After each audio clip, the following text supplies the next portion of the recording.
everybody! Look what we just got. It is our reservation for the Model 3 with a signed, well not signed, but a note from Elon. It'd be awesome to get that signed though. Wouldn't that be Elon, cool? if you're watching. How cool is that? It's a Model 3 sketch from the chief designer, Franz von Holhausen. I think the first few thousand or few 100,000 reservation holders, basically the people in the first few days that it was revealed, that put their reservation in, got this sketch in the mail, and very cool little sketch. But who's going to drive the Model 3 and who's going to drive the X? I know. Yeah. I think I have the kids with me all day long, so I'll make Oh gosh. Already 18 months out. Keep calling it.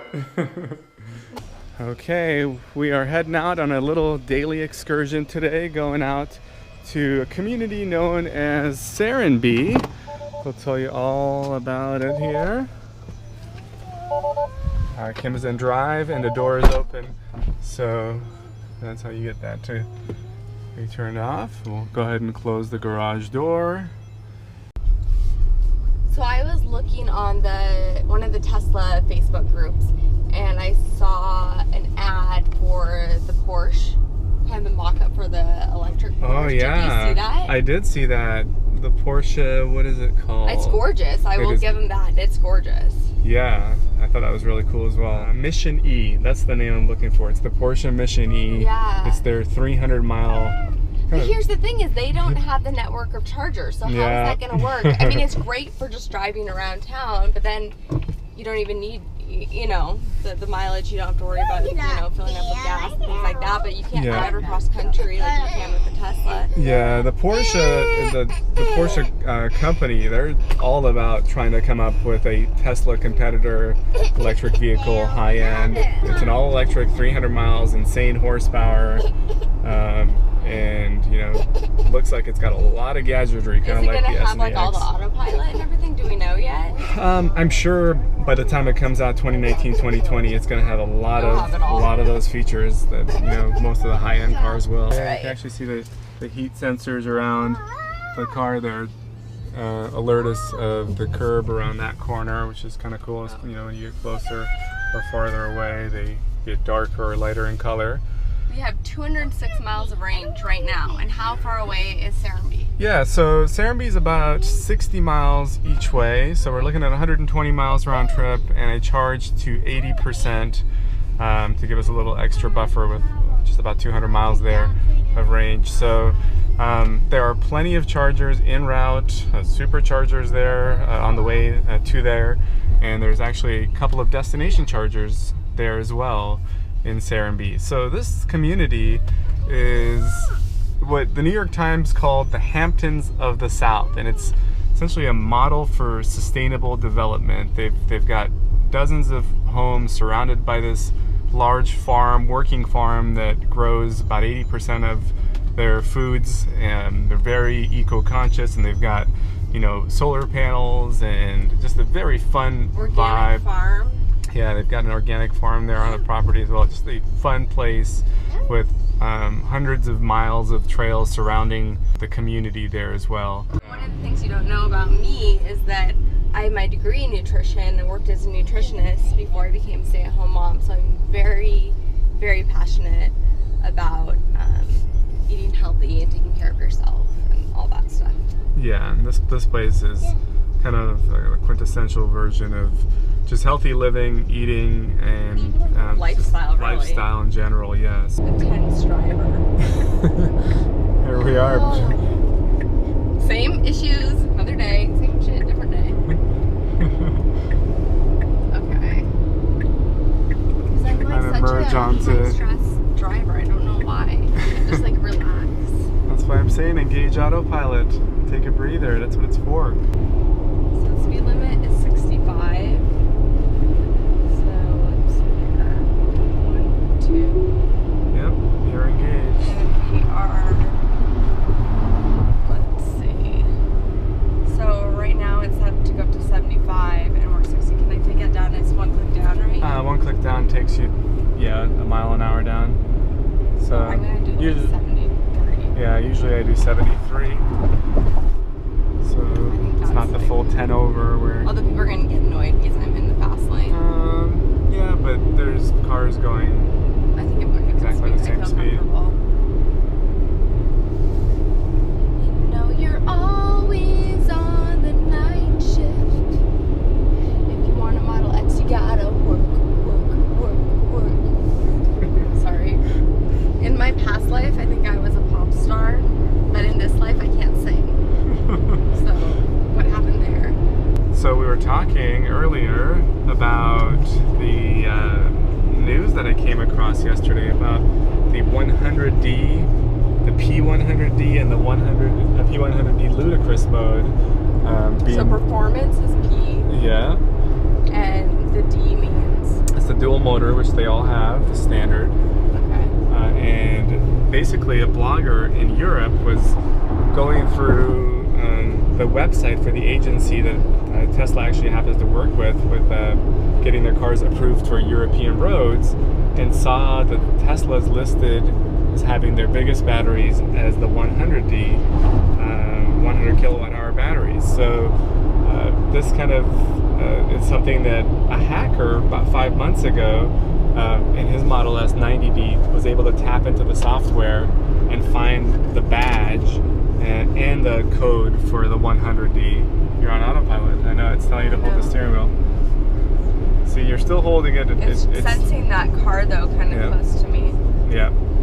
So what it will do is, if a car gets close to you in your lane, it'll actually move itself away from that car. It showed me. Yeah. It showed me on the sensor, like how you were showing the sensors on the doors. Yeah. It showed me that on here, and then it kind of adjusted, which actually makes me feel really good. Yeah, so it adjusts accordingly without going into another car on the other side if there was one. So that's a neat thing about side collision avoidance. But what I was saying is the 100D, yeah. So this European agency that Tesla goes through to certify their cars on European roads had listed the bigger batteries as the 100, and a hacker 5 months ago in the US hacked into the codes and was able to even find the picture of a badge embedded deep in the software of this car that showed the 100D was, in the works, which obviously at some point you'd imagine the batteries, as they get more advanced and bigger, that would be here. But this European agency had it on their website. Basically, the rumor is that the 100D is potentially right around the corner, and it kind of shows you the lightning speed the Tesla is. So what are we at right now? We're 90D.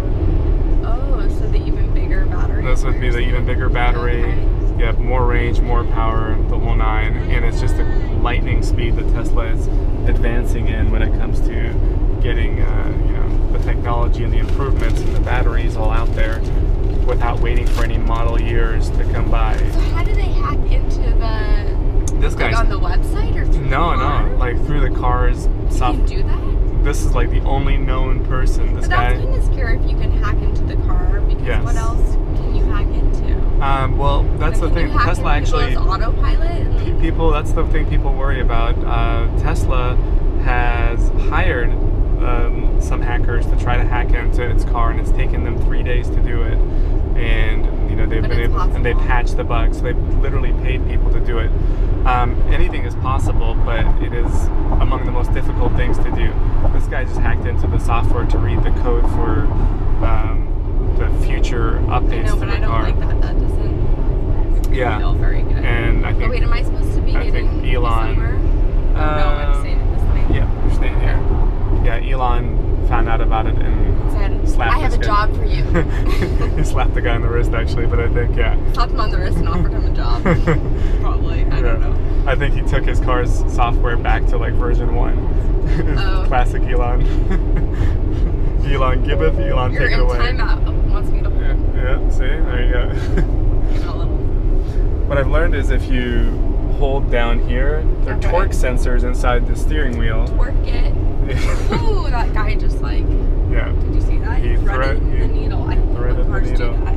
Yep, and now this is what I'm talking about. When you're not on autopilot, precisely what this guy is doing. He cuts other people off and then starts riding their tail, gets behind them, makes it dangerous for everyone. Okay, I don't know if I can handle this guy. He's not, oh my gosh. he's not coming anywhere. But when you have autopilot, you know, you've set your speed, you've set your distance, and okay, the car. Because there's like some weird stuff going on here. And the car just, you know, does the stressing for you. So a little change of plans in where we're going. We're about to get off the freeway. Kim changed over lanes to get on Interstate 20 East, but we're going to continue on 285 here because, as you can see, traffic is really backed up. Pretty bad for a Saturday, actually. And what's going on is car wants us to take this right here, which would be the 20 East. West. 20 West. While Google says keep going on the 285, and it's 19 minutes faster to do so. That's kind of one thing we've learned is when there's a lot of traffic, we don't trust the Tesla maps. It's a Google map, as you can see down here. But it doesn't just But it's powered by Tesla. So it's a contractual thing, so that basically the visual display is Google based. The auditory cues are all Tesla based. So they're not as good as traffic, and it's a huge difference, 20-minute difference to go this way with this traffic. It will get you there, but the time is never correct. Yeah, so what we're doing now is going the phone route to make it there. I'm sure this will address now that it knows. Yeah, once you go past it, so we've noticed we've had to do that as we change around our plan. So there you go, now it adjusted. And what's funny is it shows the red right here, and that's what cued me to look at my phone. It shows how heavy traffic it is going that way, but it can't figure out that there's an alternate route you can take that would be that much faster.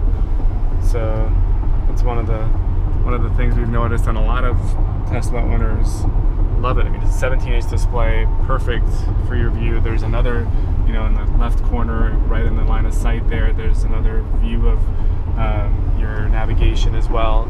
But when it comes to traffic, it cannot alter for you. But Tesla has announced that they are working on revamping their entire mapping system, and then a software update would change that as well. So, you know, the hope is that you get to download apps up here at some point, and be able to, you know, use your Waze app or anything else that you prefer for, you know, navigation purposes. But back in Autopilot, we're slowly getting more comfortable, getting there. See, the thing is that what you guys see really is the only time I use Autopilot. We're recording it. It's like once a week. Yeah, because I don't drive a lot on the freeway. I'm always just driving around town, you know, running errands with the kids. So I just don't get that opportunity to use it. So I'm still adjusting and getting used to it. There's definitely a learning curve. It absolutely is. Which we've had some requests for us to vlog, and I'm considering it. It seems like a lot of work.